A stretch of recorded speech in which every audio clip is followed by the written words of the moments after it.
wabarakatuh.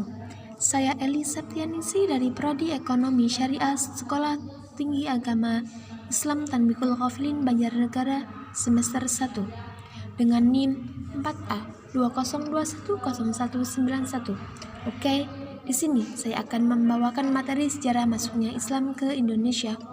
Indonesia merupakan negara dengan penganut agama Islam terbesar di dunia, karena hampir 87% penduduk Indonesia adalah pemeluk agama Islam. Hal ini dikarenakan penyebaran agama Islam di Nusantara yang cukup aktif, adalah dari Pulau Sumatera hingga ke Sulawesi dan Maluku. Hal tersebut terjadi sejak ratusan tahun yang lalu, dan puncak penyebaran agama Islam terjadi pada masa Wali Songo. Sebagai negara muslim terbesar di dunia, Indonesia memiliki sejarah panjang tentang bagaimana agama Islam masuk ke Indonesia. Mulai dari awal mula sejarah masuknya Islam ke Indonesia hingga menjadi agama dengan pemeluk terbesar di Nusantara, agar tidak memakan waktu yang singkat, melainkan sudah terjadi sejak zaman kerajaan. Ada banyak teori yang menyebutkan bagaimana awal mula sejarah masuknya agama Islam ke Indonesia dan akhirnya menjadi agama yang banyak dianut oleh sebagian besar masyarakat di Nusantara pada kala itu.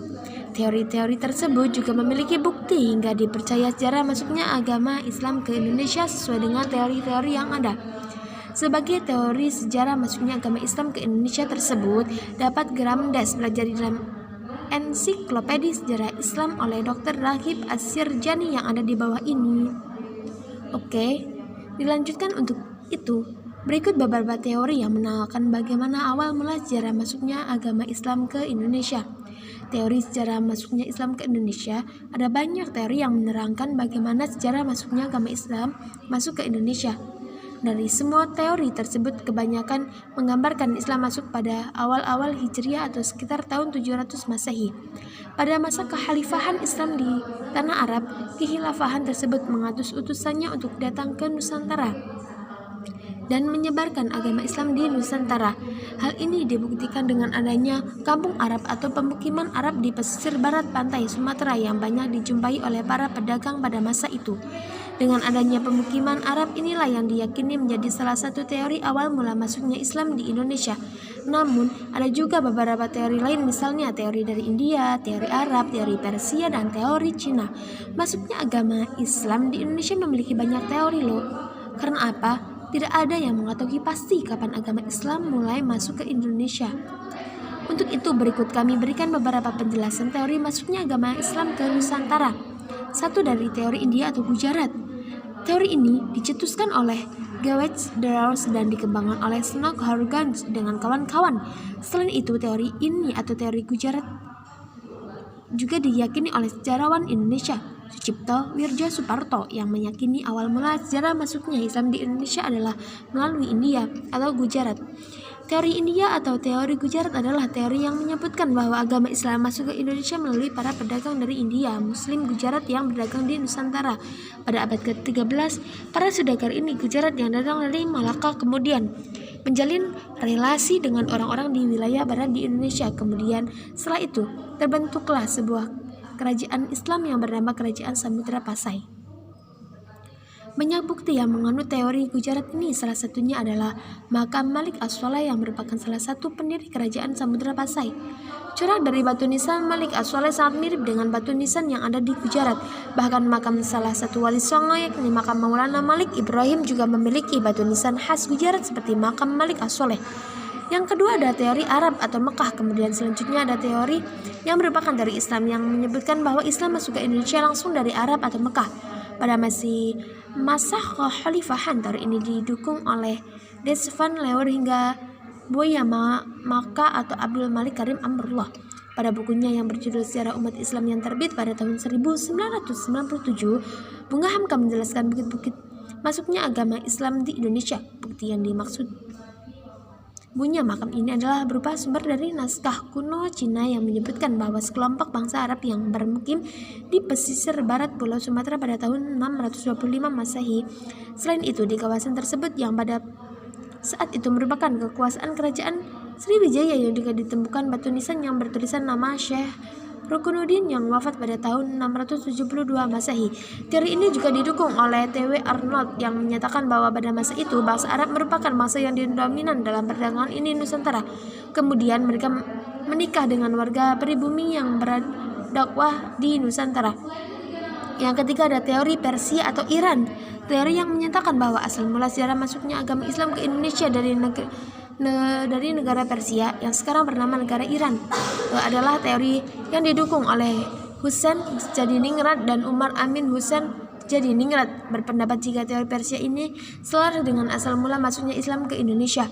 Hal ini dikarenakan menurut Jadiningrat kebudayaan Islam di Nusantara memiliki banyak kesamaan dengan kebudayaan Islam di Persia. Salah satu dari contoh kebudayaan Islam di Nusantara yang mirip dengan kebudayaan Islam di Persia adalah kaligrafi yang ada di makam batu nisan di Nusantara.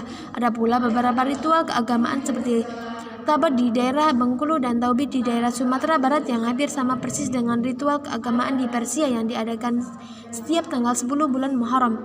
Akan tetapi, seperti yang kita ketahui, aliran Islam di Persia merupakan aliran Islam Syiah, sedangkan aliran Islam yang berkembang di Indonesia adalah aliran Sunni, sehingga teori Persia ini dianggap kurang relevan dengan fakta yang ada.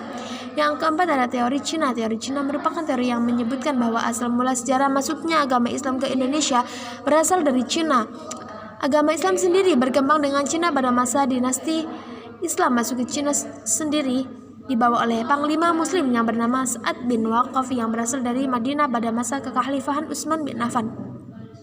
Bahkan salah satu kota di Cina pada masa itu yakni kota Kanton pernah menjadi pusat dakwah muslim di Cina. Dalam bukti Islam di Cina yang ditulis oleh Berl membuktikan bahwa relasi antara orang-orang Islam dari Arab dengan orang-orang di Cina terjadi pada tahun 730 Masehi.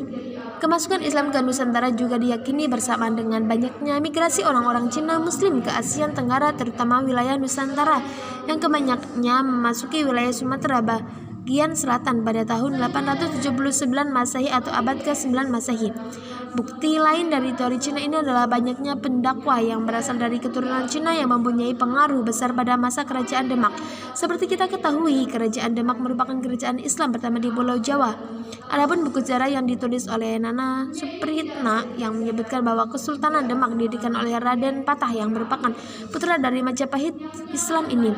Banyak yang meyakini bahwa Islam masuk ke Indonesia pada tahun 700 Masehi atau pada abad ke-7. Hal ini dikarenakan dari catatan Cina kuno menerangkan bahwa pada masa itu terdapat perkampungan Arab atau pemukiman Arab ini daerah pesisir barat Pulau Sumatera hingga ke sekitar Selat Malaka. Selain dengan perdagangan, ada juga penyebaran agama Islam yang murni.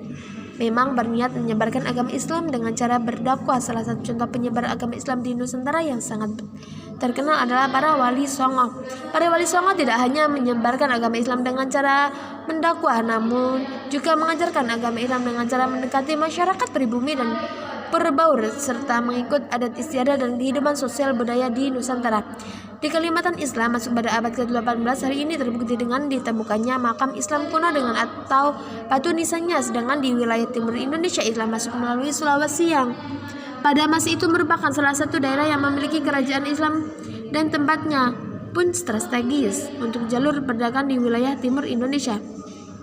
Begitu banyaknya sejarah mengenai agama Islam membuat umat di dalamnya memiliki beberapa masing-masing yang membuat adanya dinamita, dan hal ini dibahas oleh buku Dinamika Sejarah Umat Islam Indonesia oleh Kuntu Wijoyo. Sejarah masuknya Islam ke Indonesia menurut catatan banyak catatan yang menyebutkan bagaimana awal mula Islam masuk ke Indonesia, kemudian siapa yang membawakan, bagaimana pengarang terhadap masyarakat ini, Nusantara dan lainnya. Bahkan catatan Islam masuk ke Indonesia terdiri dari berbagai teori yang masing-masing teori juga menyimpan bukti serta pendapatnya. Ya, mungkin cukup itu yang bisa saya sampaikan, kurang lebihnya mohon maaf. Wassalamualaikum warahmatullahi wabarakatuh.